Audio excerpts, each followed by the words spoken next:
hearty welcome to today's chemistry session. Today we have the topic extraction of iron from its oxides.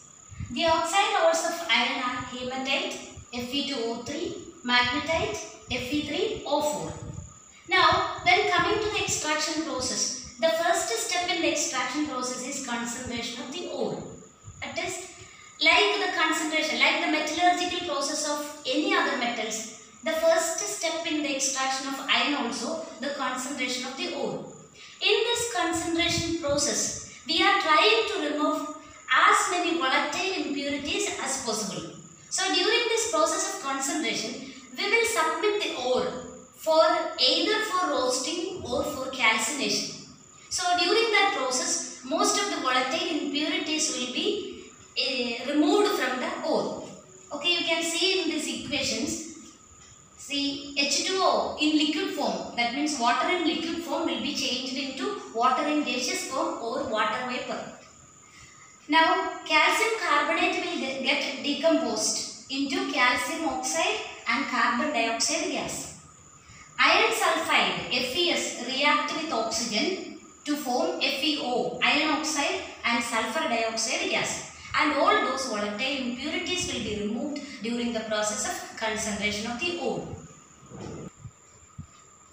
Now the second step is reduction of metal oxide to metal in blast furnace. So this is blast furnace. This is a rough diagram or rough sketch of a blast furnace. It is made up of steel lined inside with bricks. So it can withstand a huge amount of temperature.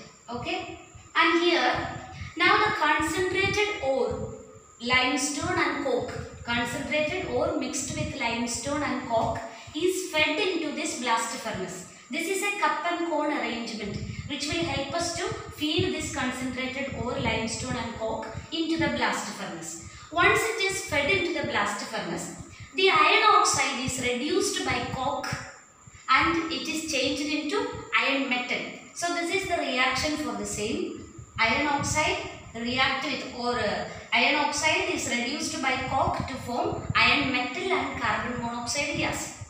Now let us check the feasibility of this reaction or whether this reaction is spontaneous or not. So we can use the help of Ellingham diagram.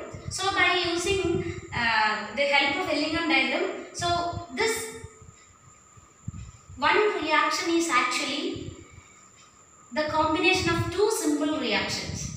That means iron oxide reduced by coke to form iron and carbon monoxide gas. So in this case, the first reaction is iron oxide decomposes to form iron and oxygen gas. Why it is written as half O2? Because oxygen is existing as a diatomic gas. So we will write half O2. FeO, here only one oxygen, so we will write half O2. So iron oxide decomposes to form iron and oxygen gas. Then the second step is this formed oxygen gas react with carbon to form carbon monoxide. So this simple reaction is the combination of these two simple reactions. So according to Ellingham diagram, when these two reactions are coupled or when these two reactions are combined, the delta G value for the reaction will become negative at about temperatures 1073 Kelvin. That means, you know, when delta G for the reaction is negative, the reaction is supposed to be spontaneous or the reaction is feasible. So, when these two reactions are combined to form this one reaction, that reaction is feasible. That means its delta G value for the reaction becomes negative. That means the reaction is spontaneous provided the condition is the temperature should be about 1073 Kelvin.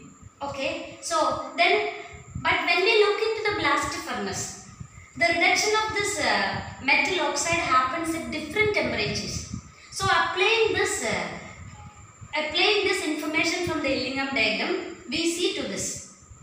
So in the blast furnace, we are feeding concentrated ore, limestone and coke. Then what happens?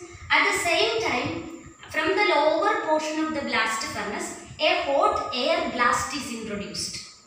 When this hot air blast is introduced, here the coke burns to form carbon monoxide. So this when during the burning of coke, a large amount of heat is emitted or released. It's up to about 2200 Kelvin temperature is produced because of the burning of coke. So this temperature or this heat is sufficient, almost sufficient enough to take place all these reactions inside the blast furnace. Now coke is burned here and a large amount of heat is produced. Here the concentrated ore above 1073 Kelvin iron oxide will be reduced by carbon to form iron and carbon monoxide. Now here, but the temperature at which this reduction happens at different temperatures. You see, at 500 to 800 Kelvin, Fe2O3, that's iron ore, react with carbon monoxide to form Fe3O4 and carbon dioxide. Fe3O4 react with carbon monoxide to form FeO and carbon dioxide. That means these reactions are feasible at a lower temperature when comparing with this reaction iron oxide when mixing with carbon to form iron metal. So these reactions are feasible at a lower temperature, that is the temperature range is 500 to around 800 Kelvin. So at a temperature or at temperatures 500 to 800 Kelvin, Fe2O3 react with carbon monoxide to form Fe3O4 and carbon dioxide. Fe3O4 react with carbon monoxide to form FeO and carbon dioxide.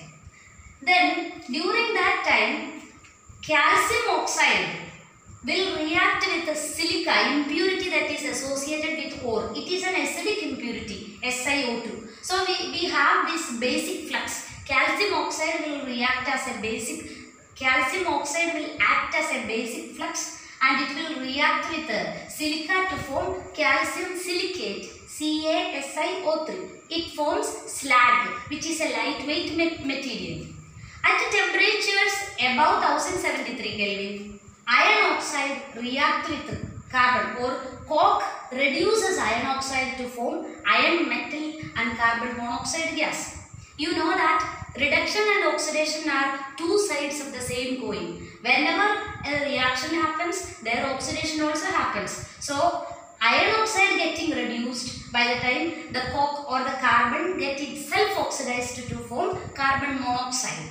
So here the carbon monoxide is formed and the molten iron is also formed because the temperature is so high, so it will be existing in the molten form. So this molten iron is very heavy, which will be deposited at the bottom of the furnace, which can be collected through an outlet. This molten iron can be collected through an outlet.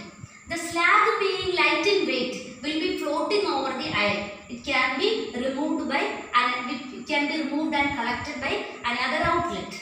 So this iron, which is collected directly from the blast furnace, is known as pig iron. This pig iron is containing about 4% of carbon along with impurities such as sulfur, phosphorus, silicon, manganese, etc. So this is all about the extraction of iron from its oxides, and this is the end of our session today. Thank you very much. See you again.